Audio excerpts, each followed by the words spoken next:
Assalamualaikum warahmatullahi wabarakatuh. Berjumpa lagi dengan Pak Yatno. Kali ini dalam mata pelajaran IPS kita akan bersama-sama membahas tentang perubahan ruang dan interaksi antar ruang akibat faktor alam. Anak-anakku semuanya dimanapun berada, semoga dalam keadaan sehat walafiat. Mari kita bahas bersama-sama materi kali ini.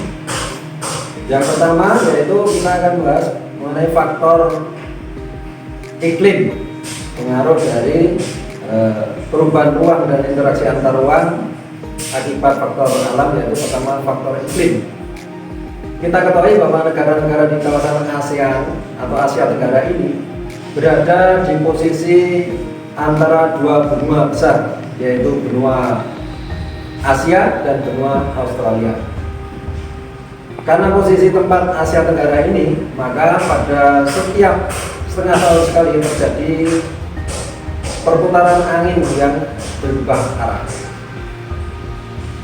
Angin yang mempengaruhi ini yaitu disebut angin muson. Angin muson.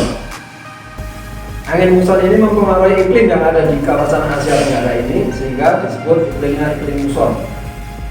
Angin muson ini ada dua jenis, yaitu angin muson barat dan angin muson timur. Angin muson timur itu dari daratan benua Australia yang menuju ke kawasan Asia Tenggara ini akan berakibat kepada musim kemarau. Sedangkan angin musim barat yaitu berada dari kawasan benua Asia menuju ke kawasan Asia Tenggara ini akan berpengaruh pada musim penghujan. Itu dua jenis angin muson yang ada di kawasan Asia Tenggara atau ASEAN. Kemudian menginjak kepada selanjutnya yaitu akibat pengaruh dari iklim. Akibat dari pengaruh iklim ini akan berakibat pula pada adanya penyimpangan iklim. Akibat penyimpangan iklim yang terjadi di kawasan Asia Tenggara atau ASEAN ini, yaitu bisa menimbulkan atau berakibat pada adanya banjir bandang, sebagaimana yang pernah terjadi di kawasan negara Malaysia, yang dimana curah hujannya cukup tinggi sehingga bendungan tidak mampu menampung, akhirnya air meluap menimbulkan banjir bandang. Yang kedua juga terjadinya adanya badai topan, sebagaimana yang pernah terjadi di kawasan negara Myanmar, yaitu terjadinya karena adanya tekanan udara yang panas dan lembab yang bertemu, akibatnya terjadi siklon tropis yang berakibat terjadinya yaitu badai topan. Kemudian juga terjadinya kekeringan, di mana pernah terjadi di kawasan Kamboja, Laos, akibat kemarau yang panjang. Juga terjadi pula kebakaran yang terjadi di Indonesia, Brunei, ini juga diakibatkan oleh kemarau panjang. Itulah akibat dari penyimpangan iklim yang terjadi di kawasan Asia Tenggara atau ASEAN.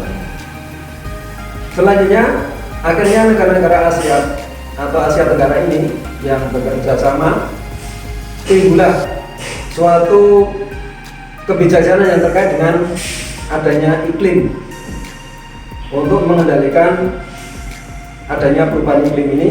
Maka ada kebijakan yang terkait dengan faktor iklim ini, yaitu antara lain adalah ditetapkannya pengendalian, yaitu pengendalian gas rumah kaca.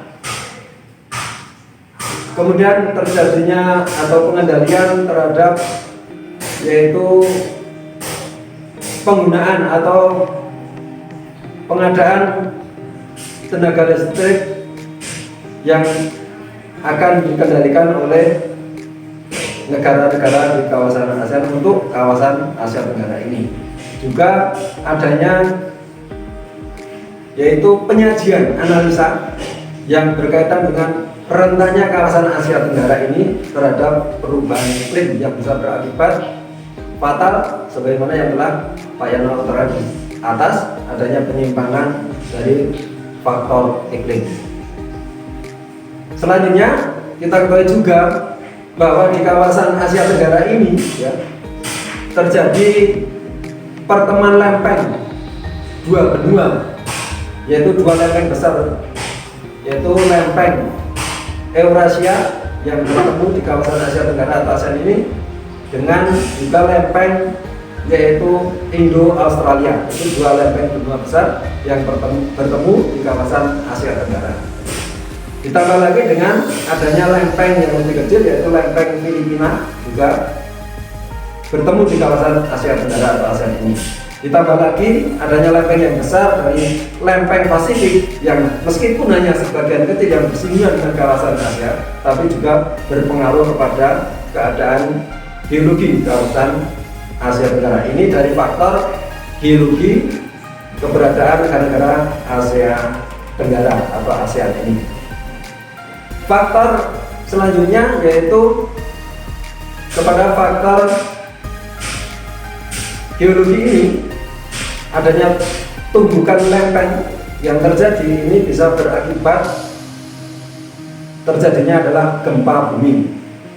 Juga bisa terjadi akibat dari lempeng yang bertumbukan, terutama yang di bawah laut, menimbulkan gempa bumi, juga berakibat adanya munculnya tsunami, sebagaimana yang pernah terjadi di kawasan Asia Tenggara, khususnya di Indonesia, yaitu di daerah Aceh ketika tahun 2006 terjadi tsunami yang begitu menggemparkan dunia, yang memakan korban cukup banyak.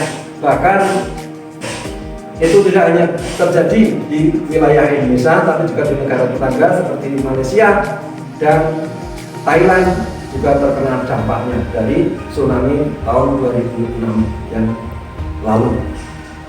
Kemudian dari kawasan Asia Tenggara ini juga terdapat sumber daya alam yang banyak,